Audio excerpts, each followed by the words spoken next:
In the hopes of making sure that the overlords at YouTube keep my channel in good humors, I guess, I'm going to be releasing this here video about all the clans available to play as in Vampire the Masquerade Bloodlines.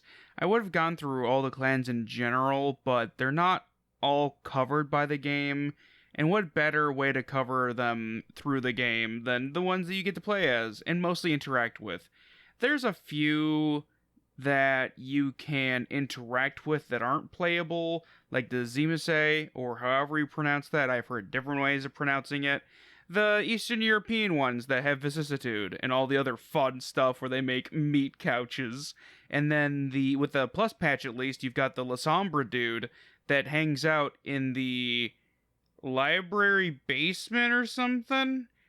Anyway, so let's start off with what are clans in the Vampire the Masquerade setting? Clans are sort of either your race or your class from something like D&D, in that it's the thing that gives you a good chunk of your abilities. I guess it's more like a class, and then there's some other features that would make it more of like your race, I guess. It's sort of like a mix of the two. I've been on sort of like a kick of Werewolf of the Apocalypse, honestly. After I got done with Bloodlines, I sat there and I was like, you know what? I could go for some werewolf stuff.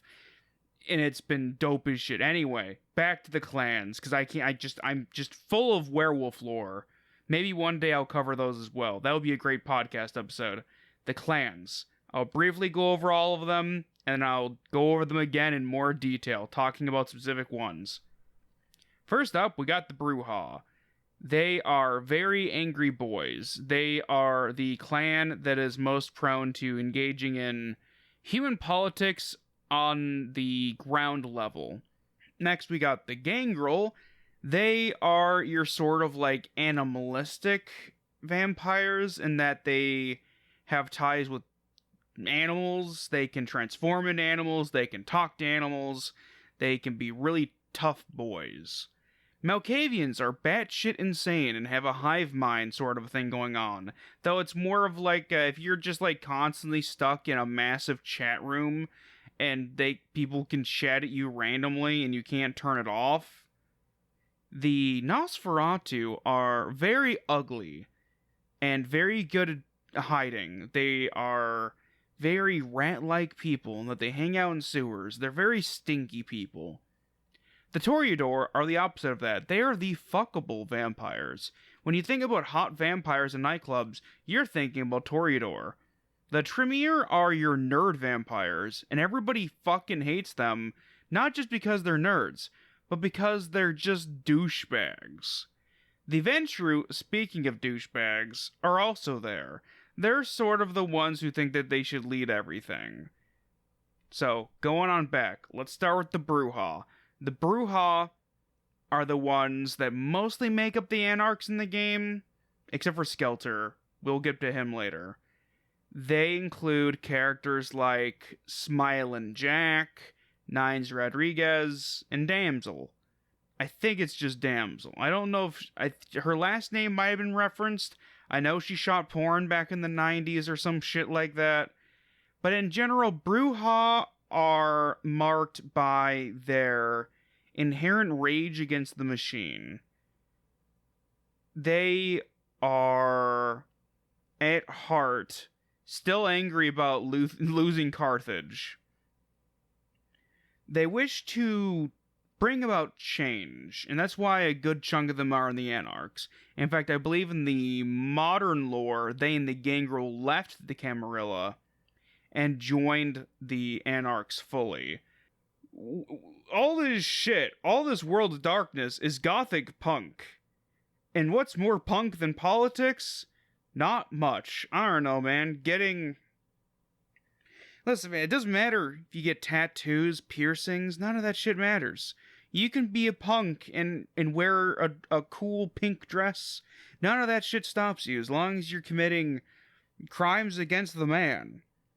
And that's what the Brujah is all about, is committing crimes against the man. Unless you're a Brujah that's like a skinhead or some shit. That does happen, thankfully. We didn't have to deal with that in the game. Next up is the Gangrel. and they are, as I said, the animalistic types, which is very no, actually, yeah, they do have one example that's more akin to the standard gangrel, and then they have one that's very differing in how they manage things. Oh shit, I forgot to talk about the Sabbat. The Sabbat, I don't know how to describe it, man. They're like vampire ISIS. So yeah, when I talk about the Sabbat, picture ISIS, but it's all vampires. They're on a jihad and all that shit. Only they think that the antidote. Man, there's so much. Should I just assume that if you're watching this, you know something about the lore and just want to hear me bullshit about the vampire clans? Or should I go and approach this like you don't know anything about the Vampire the Masquerade? I don't know what's the better option. Whatever is the funnier option is probably the better option. So I guess, okay, so a little bit of I guess some more lore lowdown for you, because this is one of those things where I'm going to ramble a lot. I don't have a strict script. I have barely any notes. I just have the names of the clans and the dudes in them. It's mostly men. This was a very, listen, this was made in like early 2000s, released in 2004, I think. You get titty pictures in your penthouse. This is that kind of game. This is not a game made with non-horny young men in mind, generally speaking. I assume there were some lesbonic awakenings of some sort from women playing this game back in the day, or current. I mean, hell, maybe some young girl has been gifted this by some family member or something on GOG or Steam, and they're sitting there and they're playing and they're like, man, I do like bouncy 2004 titties. Anyway, so the antediluvians, to explain those in the Sabbat really quick before I get back to the gangrel. The antediluvians are, I believe, third generation vampires. Vampires, as the generation number goes up, the less blood they have in relation to Cain. Yes, the Cain from the Bible murdered his brother and got cursed with superpowers. Funny shit. And then that eventually led to a bunch of dudes thinking they're the Sword of Cain, and they're gonna go and they're gonna try to kill these antediluvians for betraying Granddaddy. Or at least, so this is about, they're probably like great granddaddies. But in relation to Cain, he's the granddaddy of the antediluvians. Gangrel, because I'm on that shit right now. I'm sleep deprived. Listen, it's early morning. This is what we're dealing with right now. The gangrel. Dudes that are pretty hairy, long claws and shit often. Beckett is the atypical member of the clan in that he's a nerd. He likes going around. He probably posts on Reddit. He's probably on Reddit right now getting into an argument about some dumb shit. He's a scholar. He's the foremost amongst peers, the first among peers. Whoever you say, if Beckett's in your town, shit's going down. And that's what happened in Bloodlines. Shit was going down, and Beckett was there to be like, listen, but actually, Cain and all that was bullshit. Beckett's pretty cool in that way. He's a fucking dork. And on the other hand, you got the Southland Slasher. I don't know if he's actually given a name. He might have been. But he's a more standard gangrel. Angry, throws shit around, is a serial killer. Standard gangrel stuff. Next up, we got the Malkavians, those batshit motherfuckers. For them, I'm mostly going to talk about the twins, who are named Jeanette and Therese. I guess I'll avoid spoilers in that I won't go too much into their story altogether, but in general, Malkavians are afflicted with a dimension of their own. Not dimension as in like the fourth dimension, which I believe is time. And I'm not talking about the herb that you try to sell to children and say that it's weed. Though I've heard that there's more success with oregano in that manner. Malkavians are afflicted with all manners of mental illnesses on a supernatural level. And that's not even getting to the fact that they're kind of a hive mind. They got the mental interconnections Their antediluvian, in fact, might be the hive mind shit, the network, the mental network. I played as a Malkavian, so if you watch my eventual analysis video, which should release in a few-ish weeks from now, maybe a little sooner, you're gonna see all that fun stuff. The character hallucinates. It's pretty neat. The twins are both, without spoiling anything, mad in their own ways. One is more obsessive compulsive, the other one's more wild and influenced how Harley Quinn looks like in the 21st century. I'm pretty sure that in the design notes for her in Arkham, whatever she first appeared in for the Arkham stuff, that Jeanette was an influence on her looks. And man, what a good looks. Like I said, probably awakened some booby loving in some girls. I don't know if there was a guy who thought that he was gay until he saw those luscious baps bappling in the wind. But they do bappling. Them 2004 jiggle physics were something else. Sometimes a little too much something else, if you know what I mean. On to the ugly fuckers, the disgusting dudes known as the Nosferatu. The creme de la creme of the uglies are the members known as Gary, Golden Gary, I think he probably had some other G-ass names in there somewhere. And then another dude named Bertram Tongue. Wild that I remember Bertram Tongue's full name, but not Golden Gary whatever. Golden Gary Golden? I don't know. That sounds like a white dude's name, right? From the 40s? Golden Gary Golden? Gorgeous Gary Golden. Was that his full name? Anyway, he's ugly as shit now. It's fucking funny. Meanwhile, Tongue looks like he's made of tumors. Also kind of funny. He's a goofy guy. He talks about local politics. He's fucking Jeanette. Man, he's got it made. I think he is ranked not very highly in her fuckometer, which you can access from her laptop. Meanwhile, Gary is sort of the kingpin of the uglies. He also made a lot of the uglies. One of them because he was breaching their data, and another one because she was a vain bitch, and she's still a bitch even in on death. So maybe she fucking deserved it. The Nosferatu generally are like for the Camarilla, they work. But also they allow, in terms of their clan, they're almost faction agnostic in that almost anybody who's a Nosferatu can go down into their stinky sewers and hang out. It doesn't matter if you're in the Camarilla, if you're in the Anarchs, if you're in the Sabbat. Though the Sabbat, they're more wary, because it's like, I don't know, man, you're kind of like, evil. You're fucked up, even amongst the fucked up dudes. The Toreador, being the pretty high society, culture-soaking, just Eurotrash bitches. Though in this case, all the Toreador in the game, from my memory at least, are totally American as shit. One of them's based on Joaquin Phoenix. Instead, his name is Ash Rivers.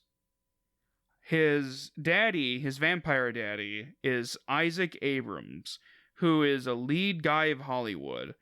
And yes, all of the worst parts of Hollywood, this dude envelops.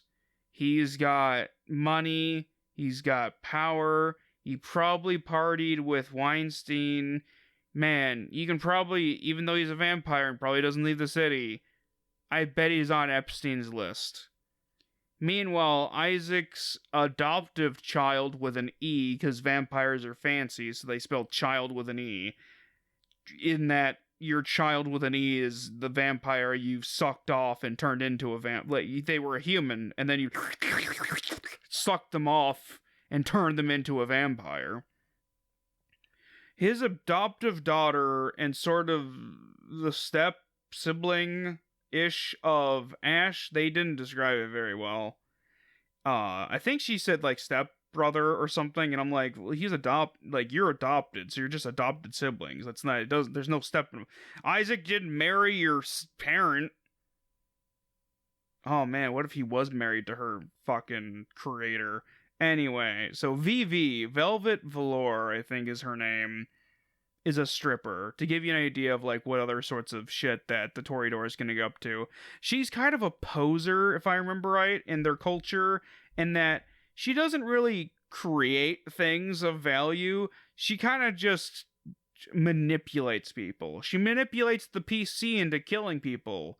And between me, I don't know, choosing bad dialogue choices and the game glitching out, I didn't end up having her infatuated with me and sending me shitty poetry. She's bad at poetry. Though it's said that over time, Toreador get less and less artistic. She's not that old of a vampire, so she shouldn't be that bad at poetry. I've written better poetry. I write haikus sometimes. And here's the thing, right? I don't think my shit's that amazing, but hers is just like atrociously bad. On to the nerds that nobody likes, because not only do they steal vampirism, because their lead nerd was a mage who realized that magic wasn't working anymore because humans just didn't believe in it all that much anymore. So he was like, man, how do I get out of dying? All my anti-aging magic is going away. I can't keep rubbing myself in baby oils. And yeah, I do mean oils made from babies. So he, sucked off a vampire and became a vampire or something like that. There's only one Tremere of note in the game, and his name is Strauss. This Austrian-looking sack of shit who, if you go for the Camarilla ending but don't want LaCroix to be in charge, you put him in charge and you become his sheriff. Sheriffs are to the Camarilla. I don't know, man. Imagine if, like, you had... What? I don't... Like, if you had the Big Show as a bodyguard combined with Columbo, the detective from TV, as your right-hand man, whose jobs are to protect you, execute people, investigate vampire crimes, which is fucking funny to me. So, yeah, you put Strauss in charge. He's bald. He's an asshole, kinda. He made a gargoyle and mistreated him, as they mistreat everything. Basically, almost everything that's bad that involves magic falls into two categories. Either the Tremere did it, or the Zemisei did it. And yes, the gargoyles include dead, mangled corpses of Zemisei, as well as gangrel Nosferatu. Those two, I guess, don't give as much of a shit, but the Zemisei do give as much a very big shit about it. That's Clan Tremere, the mages, the dorks, the losers. I love them. Next up, the Ventru, the Blue Bloods.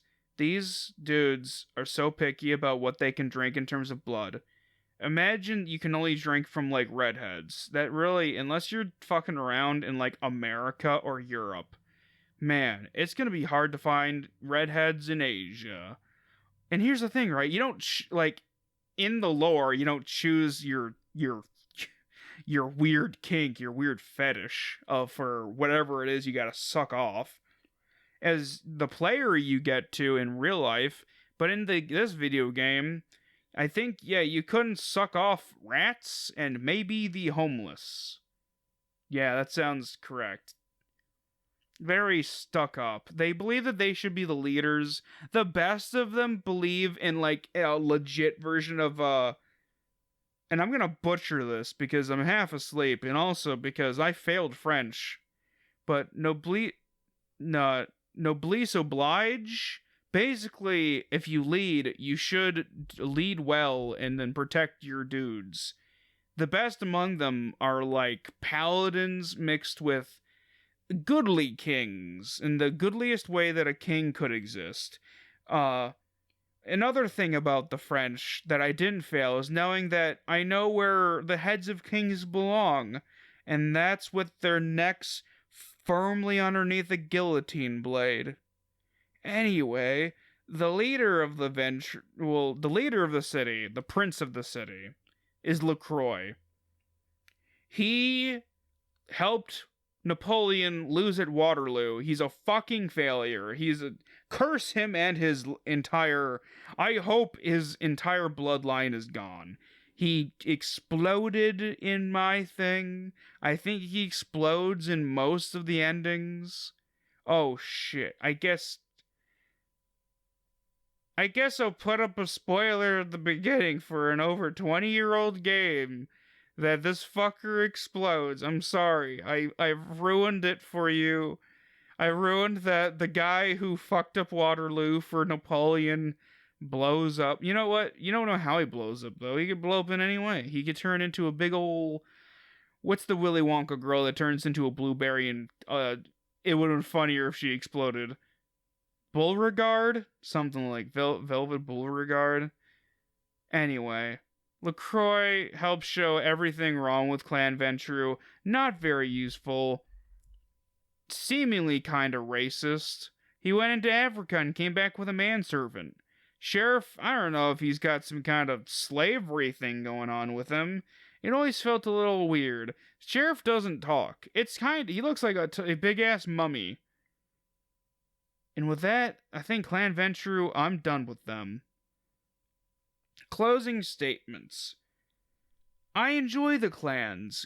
Playing through as Clan Malkavian, good fun. Some people say don't do that, but listen. I mean, on your first try. But listen. It's immersive to get information you shouldn't have. That's the thing about Malkavians, is they get all this garbage data shoved into their brain holes, and they're just stuck with that. So to play through it as a person in the year 2025, 21 or so years after the release, dude, this game can drink. This game can get fucked up. This game can get crunked. This game was fuckable in every United States state, and I assume territories, for the last 3 years. You could fuck this game. So I guess I'll give the clans... I guess I'll rank the clans now. Like, man, nothing's stopping me. I've got all the power and all the sleep deprivation to make me think it's a good idea. Alright, clans from, like... Because I've seen some playthroughs and shit, or just, I guess, based on vibes. I'll go with least cool to coolest, because I'll struggle with the coolest since it's how do I got tiebreaker. I'd say least cool, probably fucking Gangrel. There's not much to him that I give a shit about. Beckett's cool, but to play as him, I don't know, man. Like, this is a game that very much early on is very social based, and then later in the game you pretty much want to go in guns blazing, and Gangrel's good at neither of those. Neat idea, not great execution. Next up, I guess in terms of sheer pain in the ass to play as, Nosferatu. You gotta hang out in the sewers and be a stinky little fucker. You gotta sneak around. That I truly do think you shouldn't play first time, just because it's like playing on hard mode. So that's the Nosferatu. They're the second out of the 7, I think. 1, 2, 3, 4, 5, 6, 7. Yeah, there's 7 clans. Listen, I'm very professional. I've spent $2,500 in all this equipment, and I haven't been able to make a fucking career out of doing video biographies, but damned if I won't make clan ranking videos. Next up after that, probably the Ventrue, in terms of just, like, being they're kind of a pain in the ass. You can't make out with rats in the sewers, which is pretty cool. As a Malkavian, it was just kind of goofy to, like, go in the sewers and be like, I'm gonna suck off, like, 7 rats and have all the blood I need to go and do this quest. So yeah, I'll go with the Ventrue for that, because they have, like, presence as, like, a discipline. Disciplines are your vampire superpowers. Presence being, like, being convincing and shit. Besides that, they don't have a whole lot going for them. And now it gets a little bit harder. Brujah. in terms of just the flavor and the lore, angry boys trying to make the world a better place, what more could you ask for? And this was in the early 2000s, which, while like we're beginning the death spiral of America in terms of things getting worse, entering a forever war with no end in sight. Things were still looking like maybe it could be good, but mostly it was bad, and now it's still mostly bad. It's even worse now. Dude, like, every 5 years or so, something big happens that sucks so much dick. And I'm not talking about it in a fun way, man. So let's see, that's Bruja. Dude, like, I guess, there's only like 3 left. Yeah, we only have Malkavian, Toreador, and Tremere left. And that's when it gets really hard. That is, in fact, what anybody could have said. Toreador, I guess. Yeah. Because Tremere is more unique and they got, like, blood magic, and that's pretty cool. For as much as everybody hates the Tremere, they're pretty cool, man. Blood magic? They are kind of slaves to their masters, though, and I'm not into slavery. My ancestors fought against that. Even before the Civil War. It was great. So I'll go probably with Toreador as the third best. They and the Tremere are kind of tied. The Toreador have Celerity, which is an ability that's basically, it's bullet time. It's cool as shit. And then they're good at social. So it's just like, if you want to sneak, just be fast and just outrun their eyeballs. And then when it comes to shooting them, pop Celerity, shoot them a lot. It's great. And the Tremere, so many cool abilities. So I guess, ultimately, and it might be recency bias, but honestly, Malkavians are pretty fucking cool. The only downside, right, is that A, their text is a little hard to read. The fonts are a little too wiggly for my tastes. Like, visible, I don't know if it's my dyslexia or whatever. If it's like, there's some fonts that are better for dyslexic people. Maybe there's some fonts that are worse for dyslexic people. And then on top of that, sometimes it was kind of hard to understand, like, what that would lead to. And then you can't I don't think you can save during conversations all that often. So it's just kind of a pain in the ass. So I couldn't get VV to love me. I don't think I found a way to... I chose to be gay at the start of the game so I could fuck some of the one woman and the other women like me. Didn't work. Didn't work at all. Played as a woman. Being gay just didn't work. I guess in the beginning I didn't have to sleep with a crack addict. Only benefit. I eventually switched my history in the game to not being gay. I switched it to have some kind of really cool ass power that gets me more XP. Should have had that from the beginning. I guess that's it. What you have to look forward to is my eventual big-ass analysis video on Vampire the Masquerade Bloodlines. I'm aiming for the 21st, because I'm pretty sure that's when Bloodlines 2 is supposed to come out. If I don't get it out by then, it'll be shortly after that. I'm gonna work on the script. I'm gonna do it all. It's gonna be great. This game, despite all of its flaws, and yes, I consider it more flawed than New Vegas, because I played that on launch, and man, this game, with like 20 years of fan patches, ran worse than New Vegas did on the Xbox 360 at launch. And that's saying something, man. Like, I can't... I love New Vegas so much. I'm eventually gonna cover it. Y'all have a good night. You have a good Spooktober if you're watching this in the future. And it's not Spooktober. I apologize that it's not Spooktober. If you're somehow watching this in the past, that's concerning, and you should watch out for the Time Police, because they will kill you for this. Have a lovely evening, and remember, the trans rights are human rights.